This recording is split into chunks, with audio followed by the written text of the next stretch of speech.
première année de Belshazzar, roi de Babylone, Daniel eut un songe et des visions de son esprit pendant qu'il était sur sa couche. Ensuite, il écrivit le songe et raconta les principales choses. Daniel commença et dit, « Je regardai pendant ma vision nocturne, et voici, les 4 vents des cieux firent irruption sur la grande mer, et 4 grands animaux sortirent de la mer, différents l'un de l'autre. Le premier était semblable à un lion et avait des ailes d'aigle. Je regardai jusqu'au moment où ses ailes furent arrachées. Il fut enlevé de terre et mis debout sur ses pieds comme un homme, et un cœur d'homme lui fut donné. Et voici un second animal était semblable à un ours, et se tenait sur un côté. Il avait 3 côtes dans la gueule entre les dents, et on lui disait « Lève-toi, mange beaucoup de chair ». Après cela, je regardai, et voici, un autre était semblable à un léopard, et avait sur le dos 4 ailes, comme un oiseau. Cet animal avait 4 têtes, et la domination lui fut donnée. Après cela, je regardai pendant mes visions nocturnes, et voici, il y avait un 4e animal, terrible, épouvantable, et extraordinairement fort. Il avait de grandes dents de fer, il mangeait, brisait, et foulait aux pieds ce qui restait. Il était différent de tous les animaux précédents, et il avait 10 cornes. Je considérai les cornes, et voici, une autre petite corne sortit du milieu d'elle, et 3 des premières cornes furent arrachées devant cette corne. Et voici, elle avait des yeux comme des yeux d'homme, et une bouche qui parlait avec arrogance. Je regardai pendant que l'on plaçait des trônes, et l'ancien des jours s'assit. Son vêtement était blanc comme la neige, et les cheveux de sa tête étaient comme de la laine pure. Son trône était comme des flammes de feu, et les roues comme un feu ardent. Un fleuve de feu coulait et sortait de devant lui. 1000 milliers le servaient, et 10 000 millions se tenaient en sa présence. Les juges s'assirent, et les livres furent ouverts.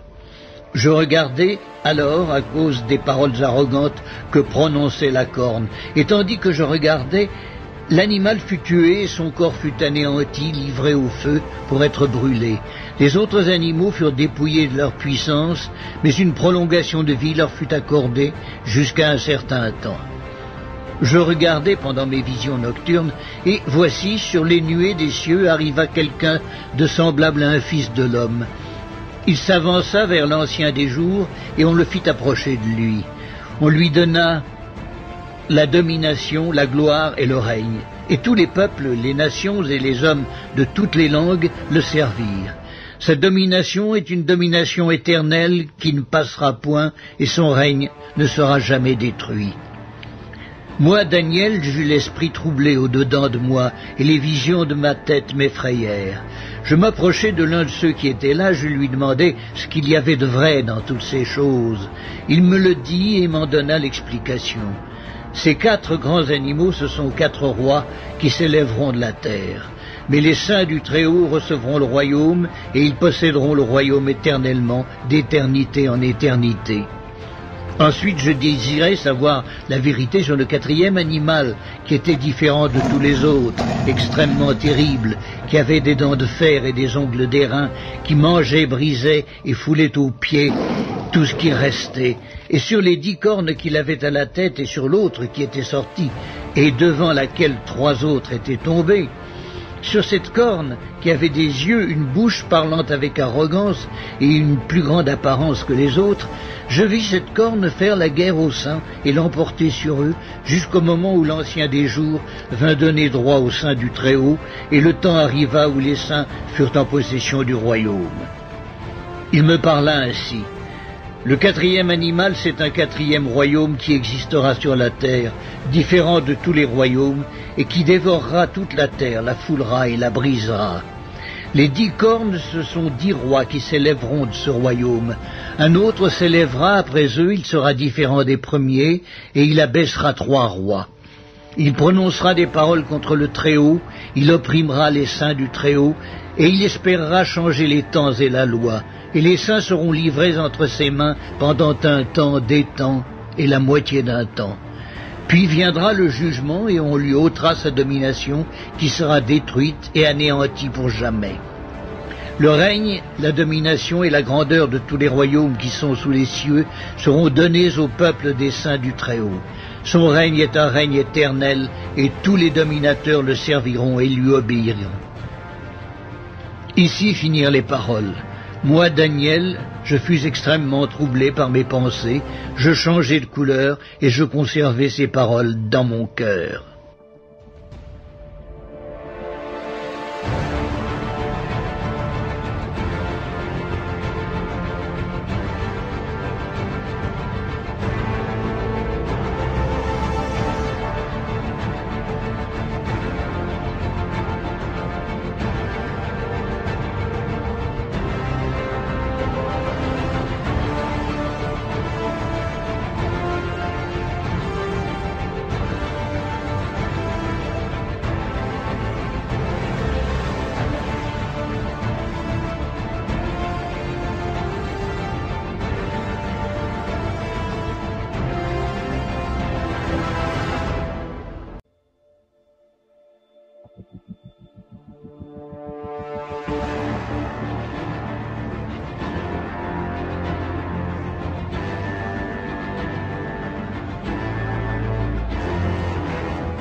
Transhumanisme.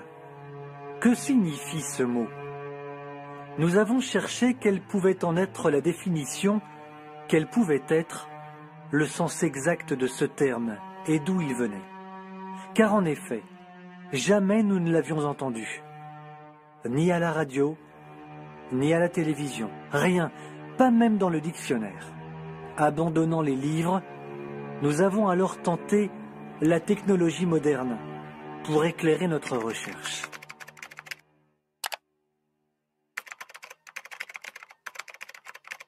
Transhumanisme. Ça y est, nous y sommes. Le transhumanisme est, dit-on, un mouvement culturel et intellectuel prônant l'usage des sciences et des techniques afin de développer les capacités physiques et mentales des êtres humains.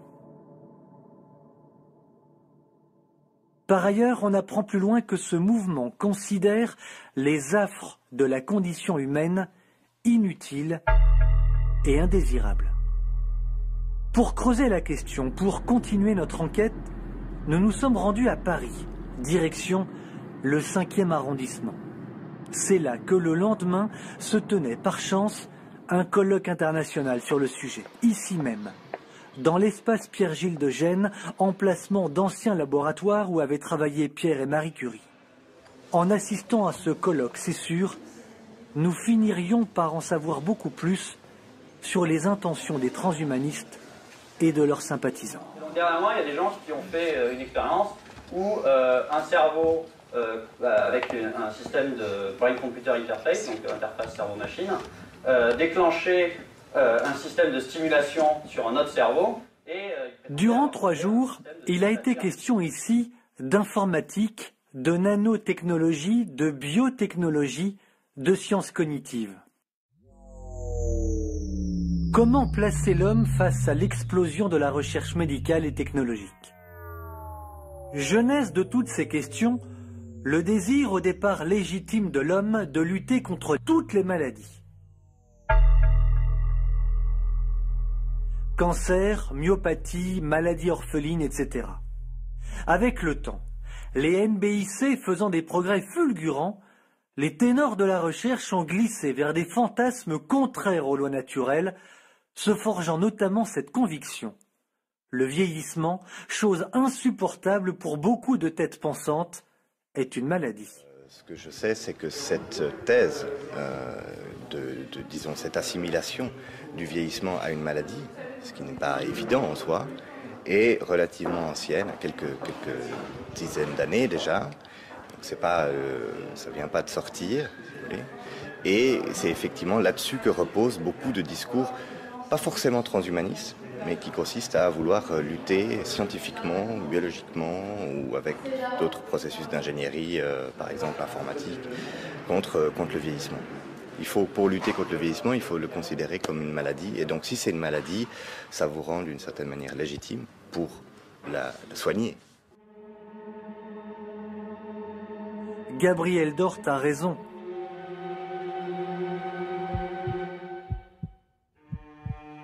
Si vous considérez qu'il n'existe pas de loi naturelle inhérente à l'homme, si vous commencez à considérer le vieillissement comme une maladie, alors tout devient légitime. La foi de vos pères doit changer, les interdits d'hier qui étaient autant de chemins propres à canaliser la raison de l'homme sautent comme des verrous les uns après les autres. Dans cet univers du tout est possible parce qu'on peut le faire, ce n'est plus la raison qui commande, mais la folie qui dirige. Et lorsqu'on est détenteur et de la science et de potentiels financiers colossaux, pourquoi freiner ce qu'on appelle le progrès? Il semble évident que déjà, ce n'est plus l'humain qui est le centre du monde.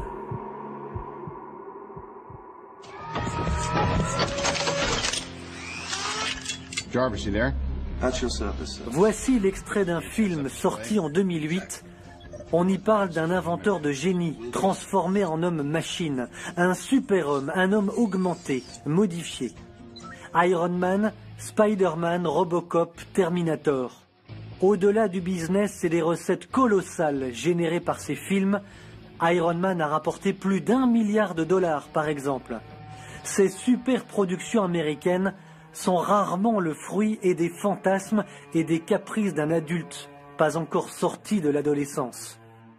Derrière ces films aux contours violents se dissimulent le plus souvent des messages on ne peut plus clairs, et penser le contraire serait bien naïf.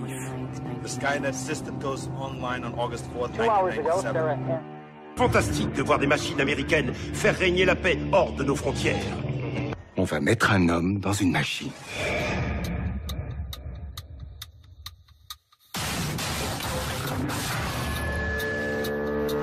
C'est bon, on le réveille.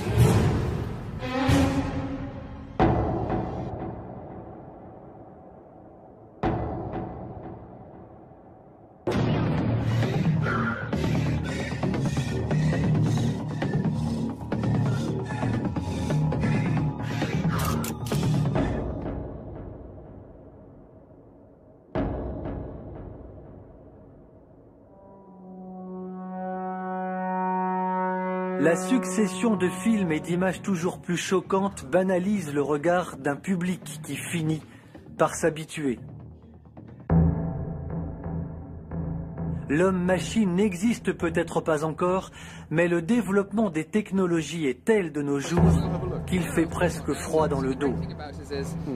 It only picks up 2 muscle signals, basically for opening and closing. But if you hold an object like a mobile phone like this, the hand detects the shape of the object through the pressure sensor. So this finger realizes that there is something in the way and stops moving, whereas this finger here moves further until it touches the objects and stops moving. So when I now remove the object... Réparer ou remplacer un membre est devenu presque chose courante, et il est évident qu'une prothèse est un bienfait, puisqu'elle permet de recouvrer une certaine liberté de mouvement. Mais les transhumanistes vont bien plus loin dans cette démarche.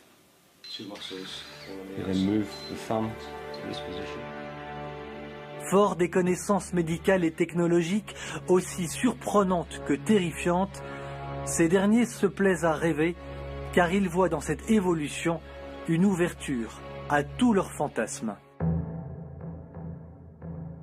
On ne voit aucun inconvénient, on constate, il y a eu des essais, on y va de manière progressive, d'abord par le biais thérapeutique, et puis, qui sait, un jour on peut envisager des choses qui aujourd'hui paraissent aberrantes, mais pourtant, théoriquement, si vous voulez, il n'est pas incohérent de penser qu'un beau jour, ou un mauvais jour, comme vous voulez, un jour, eh bien, il y aurait des personnes qui seraient prêtes à choisir de remplacer un membre sain, biologique.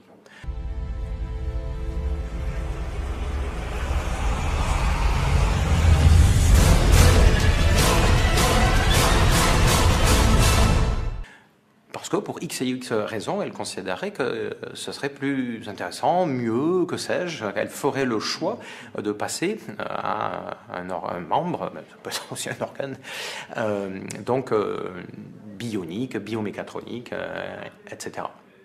Le transhumanisme pose la question, pourquoi pas? Les opposants au transhumanisme, quant à eux, s'inquiètent grandement, estimant que cette obsession du corps parfait et cette volonté d'améliorer l'homme conduisent tout droit à l'eugénisme autorisé, légalisé, banalisé. Pourquoi s'encombrer des handicapés quand on vise au surhomme? Donc la prise en main de notre condition biologique à nous en tant qu'êtres humains, c'est quand des gens décident qu'il serait bien que des enfants à naître aient plutôt telle propriété biologique, telle autre propriété, par exemple qu'on puisse choisir la couleur des yeux, ou la couleur des cheveux, ou alors la rapidité à la course, pour faire une allusion à Bienvenue à Gattaca de Andrew Nichols. Genetics, what can it mean? The ability to perfect the physical and mental characteristics of every unborn child. Par exemple, ils vont nous promettre qu'il n'ait aucun handicap, qu'il soit quasiment parfait. Mais du coup, vous comprenez que l'enfant deviendra un produit, puisqu'il sera conforme à la volonté d'un quelconque des adultes. Ce qui veut dire que ça porte atteinte à sa liberté. Sa liberté, c'est même d'être accepté comme il est. Permettez que je vous cite une personne, un bioéthicien, qui dit « Si l'on compare un enfant sérieusement défectueux avec un animal non humain, un porc, un singe, on voit que l'animal a beaucoup plus de capacité. L'animal qui a plus de capacité a plus le droit de vivre que celui qui en a moins. Et donc lui, il est pour d'éliminer tous ceux qui ont moins de capacité. C'est ça, cet humanisme. Et le mec est chercheur en bioéthique humaine. Il pense pour vous et pour moi. Mais j'ai pas envie de le laisser continuer de penser pour moi. Il est trop mal parti.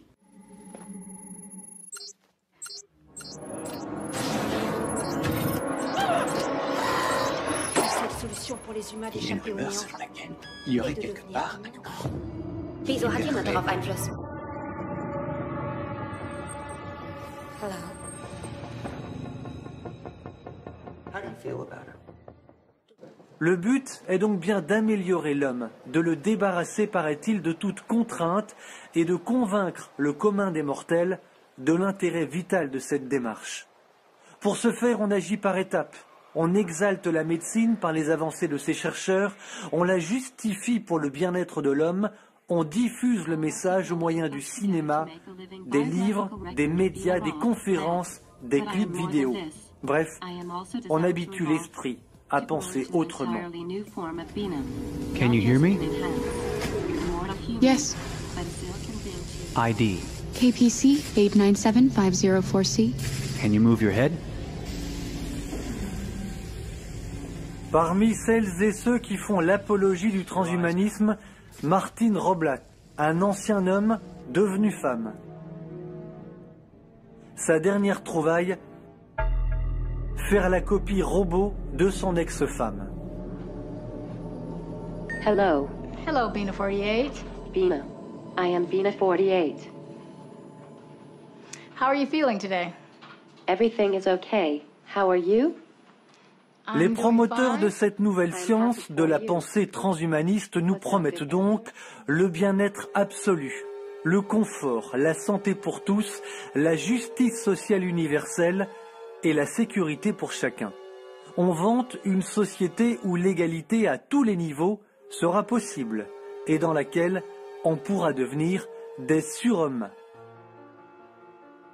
Les transhumanistes, leurs sympathisants et les entreprises comme Google, riches à milliards, prêchent un discours parfaitement rodé pour imposer leur volonté. Vivre 100 ans, 150 ans et plus sera possible. Bref, le quotidien sera comme il ne l'a jamais été, nous dit-on. D'un côté, on nous assure un allongement de la vie, de l'autre, on ne cesse de nous dire que nous sommes trop nombreux sur la Terre. N'y aurait-il pas là une évidente hypocrisie?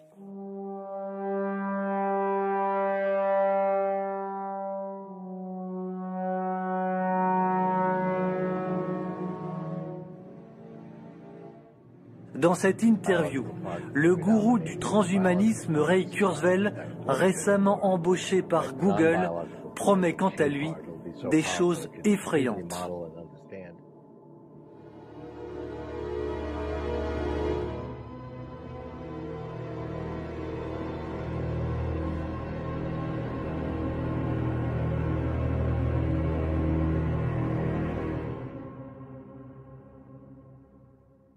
Mais il y a d'autres déclarations tout aussi terrifiantes.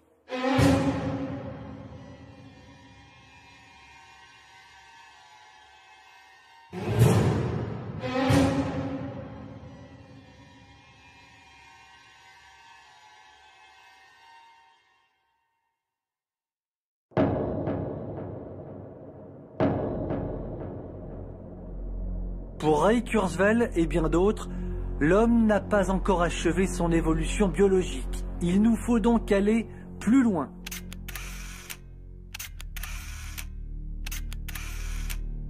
Nous pourrons transférer les cerveaux sur un ordinateur, les mettre à l'abri de la destruction du corps. L'esprit sauvegardé pourra être connecté à un robot qui remplacera le corps humain. Bref, une espèce humaine nouvelle paraîtra et l'homme sera éternel. Faust n'est pas loin. On joue clairement aux apprentis sorciers. Tout doit être autorisé pour parvenir à cet objectif. Manipulation génétique à outrance, eugénisme, introduction informatique dans le corps. Le puçage des corps est parallèle à ce désir, comme en témoigne cet extrait de documentaire d'une chaîne européenne. Dans la décennie à venir, ces téléphones portables qu'on utilise vont disparaître à l'intérieur de nos vêtements.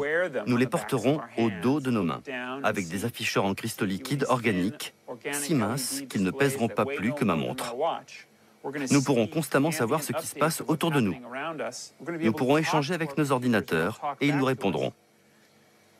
Vous pourriez me dire, moi je ne me poserai jamais un implant, une puce, à l'intérieur de mon corps, parce que je ne me sentirai plus moi-même, parce que je veux rester naturel. Eh bien, laissez-moi vous convaincre. Le puçage des corps est l'un des prolongements immédiats du transhumanisme. Cela existe déjà en Europe, mais dans un silence bien entretenu par les gouvernements. Les États-Unis, en revanche, comme d'habitude, ont plusieurs wagons d'avance puisque l'actuel locataire de la Maison-Blanche souhaite contraindre les Américains à l'implantation de la puce sous-cutanée. Une université californienne a imposé des tests ADN à ses étudiants avec obligation de porter autour du cou une carte d'identification à distance. La prochaine étape consiste à faire comprendre à tous la nécessité de se faire implanter sous la peau une puce RFID haute technologie, technologie qui permettrait bien entendu de contrôler tout le monde à distance. Quand on sait que la puce RFID est maintenant plus petite qu'un grain de riz, tout est envisageable, surtout le pire. Bienvenue dans le monde nouveau.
Transhumanisme. Que signifie ce mot? Nous avons cherché quelle pouvait en être la définition, quel pouvait être le sens exact de ce terme et d'où il venait. Car en effet, jamais nous ne l'avions entendu. Ni à la radio, ni à la télévision. Rien, pas même dans le dictionnaire.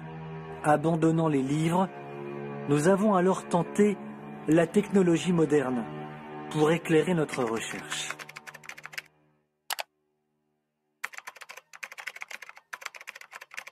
Transhumanisme.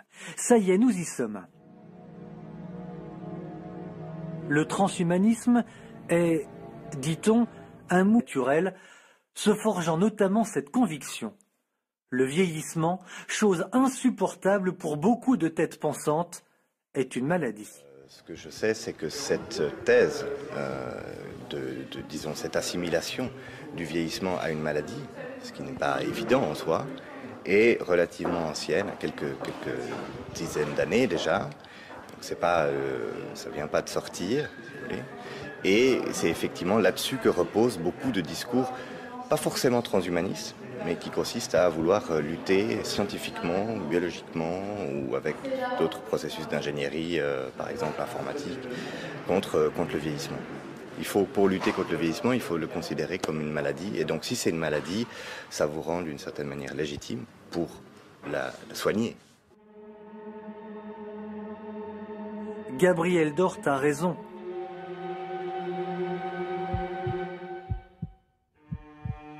Si vous considérez qu'il n'existe pas de loi naturelle inhérente à l'homme, si vous commencez à considérer le vieillissement comme une maladie, alors tout devient légitime.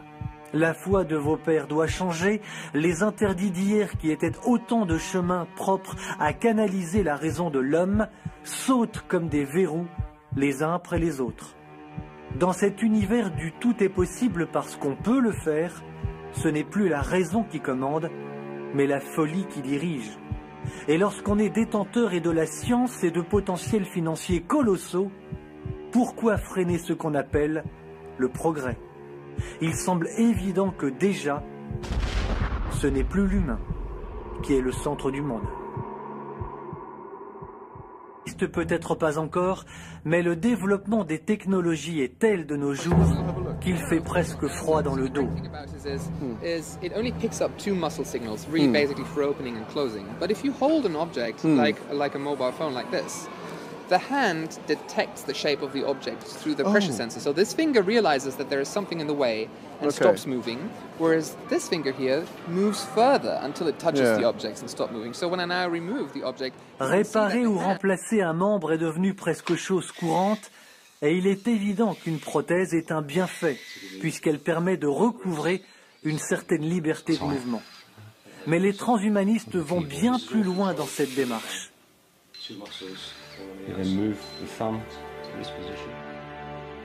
Fort des connaissances médicales et technologiques aussi surprenantes que terrifiantes, ces derniers se plaisent à rêver car ils voient dans cette évolution une ouverture à tous leurs fantasmes.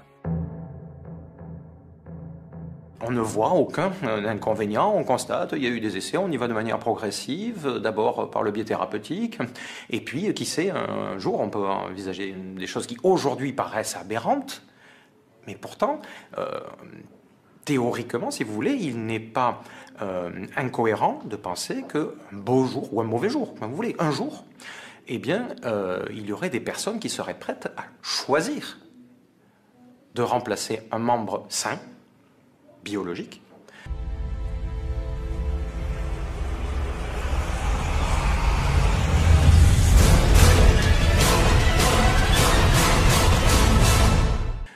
Parce que pour X et X raisons, elle considérait que ce serait plus... Jarvis, you there?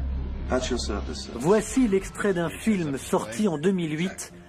On y parle d'un inventeur de génie, transformé en homme-machine, un super-homme, un homme augmenté, modifié. Iron Man, Spider-Man, Robocop, Terminator. Au-delà du business et des recettes colossales générées par ces films, Iron Man a rapporté plus d'1 milliard de dollars par exemple. Ces superproductions américaines sont rarement le fruit et des fantasmes et des caprices d'un adulte pas encore sorti de l'adolescence. Derrière ces films aux contours violents se dissimulent le plus souvent des messages on ne peut plus clairs, et penser le contraire serait bien naïf.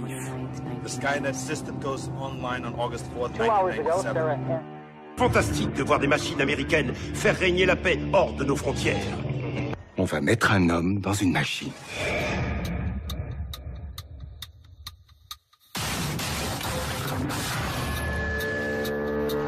C'est bon, on le réveille.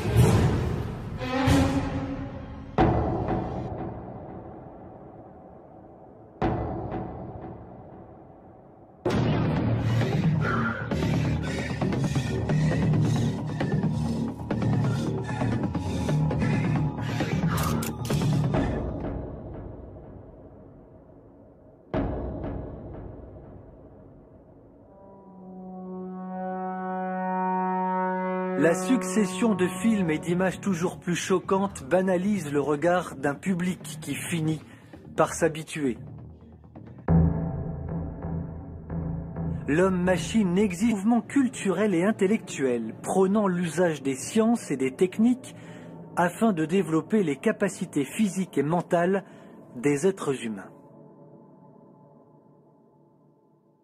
Par ailleurs, on apprend plus loin que ce mouvement considère les affres de la condition humaine inutiles et indésirables.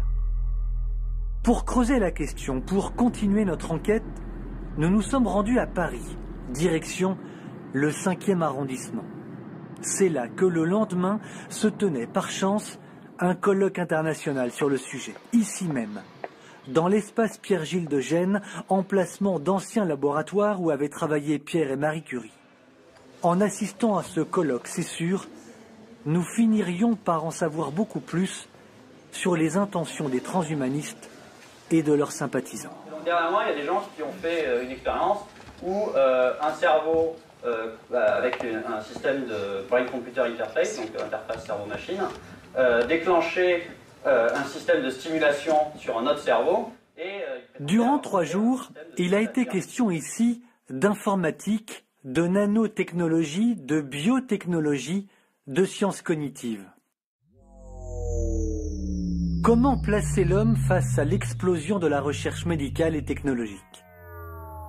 Genèse de toutes ces questions, le désir au départ légitime de l'homme de lutter contre toutes les maladies.